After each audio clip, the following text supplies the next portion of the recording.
আমি মৌমিতা আর আমার এই চ্যানেলে আপনাদের সবাইকে স্বাগতম। আজকে আমার রেসিপি বাঙালির অত্যন্ত প্রিয় ও পছন্দের আলু পোস্ত। আমি কিভাবে আলু পোস্ত বানাই সেটাই আপনাদের সাথে শেয়ার করব। এখানে আমি উপকরণ হিসাবে নিয়েছি টমেটো কুচি, আদা, কাঁচা লঙ্কা, শুকনো লঙ্কা ও জিরে। আর এখানে নিচে 3 চামচি পোস্ত।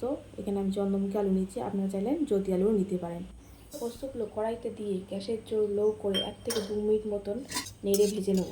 তারপর ভাজা হয়ে গেলে ওইগুলোকে শিলের উপর নামিয়ে 1 থেকে 2 পেশন বেটে নেবো। একদম মিহি করে বাটবো না, তাহলে ভালো লাগবে না।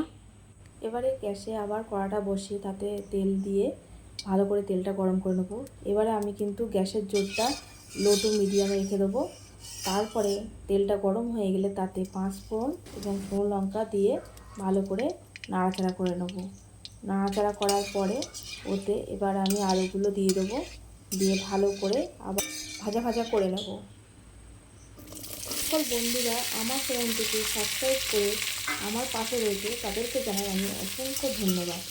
আর যেসব বন্ধুরা আমার চ্যানেলটিকে এখনও পর্যন্ত সাবস্ক্রাইব করেনি তাদেরকে আমি অনুরোধ জানাচ্ছি আমার চ্যানেলটিকে সাবস্ক্রাইব করে নেওয়ার জন্য। এরপরে দেখো আমি আলুর মধ্যে নুন আর হলুদ দিয়ে দিলাম পরিমাণ মতন, দিয়ে আরও কিছুটা নাড়াচাড়া করে নিয়ে এবার আমি ঢেকে দেবো।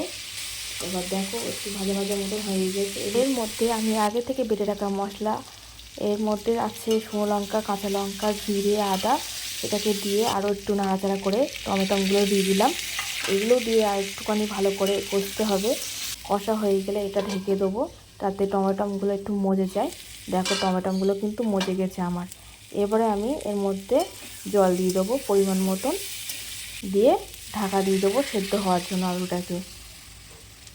আমি ঢাকা দিয়ে রাখবো আলুটাকে 2 থেকে 3 মিনিটের জন্য, যাতে আমার আলুটা 80% মতন সেদ্ধ হয়ে যায়। তারপর দেখুন ঢাকনাটা খুলে নিয়ে তাতে আমি ওই যে বেটে রেখেছিলাম পোস্ত, সেই পোস্ত বাটাটা দিয়ে দিলাম, দিয়ে আরেকটুখানি নাড়াচাড়া করে নেব, নিয়ে আবারও ঢাকা দিয়ে রেখে দেবো কিছুক্ষণের জন্য।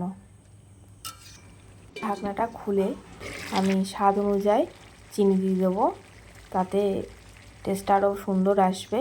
দেখুন যে ঝোলটা আছে সেই ঝোলটা কিন্তু খানিকক্ষণের মধ্যে আমার শুকিয়ে যাবে, একদম শুকিয়ে গেছে। এবারে এর উপর আমি কাঁচা সরষের তেল ছড়িয়ে নিয়ে একটু নাড়াচাড়া করে দেখুন গরম গরম ভাতের পাশে আমি পরিবেশন করে দিয়েছি। আমার ভিডিওটা কেমন লাগলো অবশ্যই আমাকে কমেন্টের মাধ্যমে জানাবেন। আর আপনারা ভালো থাকবেন, সুস্থ থাকবেন। নমস্কার।